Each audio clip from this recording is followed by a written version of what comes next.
All right, just giving you guys a quick inspirational word from God.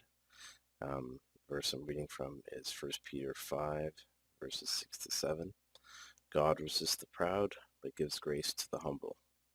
Therefore, humble yourselves under the mighty hand of God, that he may exalt you in due time, casting all your care upon him, for he cares for you. Okay, so I'll start looking at some of these words here. So God resists the proud. So what does that mean? So when you resist something, it's usually when you're opposed to it or when you don't like a behavior. That's the key word, is he doesn't like the behavior, but he does love the sinner at the same time. Also, you oppose something when you don't want to reward it, or you don't want to reward certain behaviors. It's very similar to parenting. And so he resists the proud, and he gives grace to the humble. Well, he's going to give grace, favor, to those who give this trait, who live in this trait of humility. And Jesus was a humble servant, and some of the servants of God were known for humility. And humility is bringing oneself down, while exalting God, putting God in his true place and not exalting man.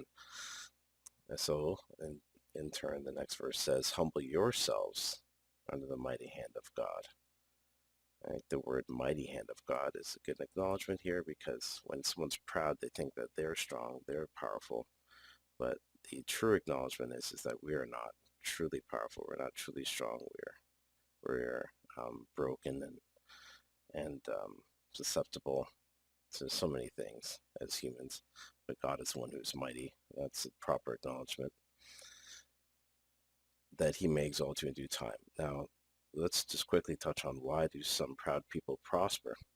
Okay, so that is true, that some proud people do prosper, but there's verses in the Bible that talk about receiving your reward now as opposed to later. And it's better to receive reward later. You might and not be worried about receiving reward now, but there are times, obviously, where God will bless us in this life, and but we need to count those blessings, whatever they are, and receive them from the Lord. Now, God does work with us to purge pride from us.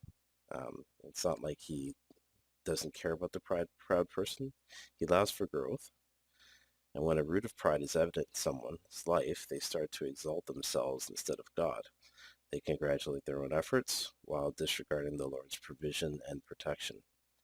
But it is not too late for this type of proud person, because of the love of God. All right. So the last thing I'll point on is the fact that he cares. We should cast our cares upon him, for he cares for us. We do cast our cares on our friends and family, but there's a big difference with God. Like when we talk to people about the struggles we're having, we tend to give them part of the story. They don't understand everything about how we think or how we feel, and they don't know the embarrassing details.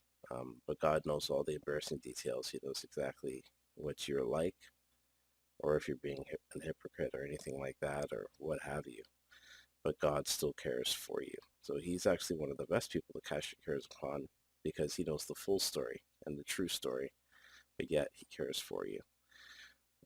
So yeah, just work at this in your life. I think it'll be a blessing for you, and imitate Christ in his humility.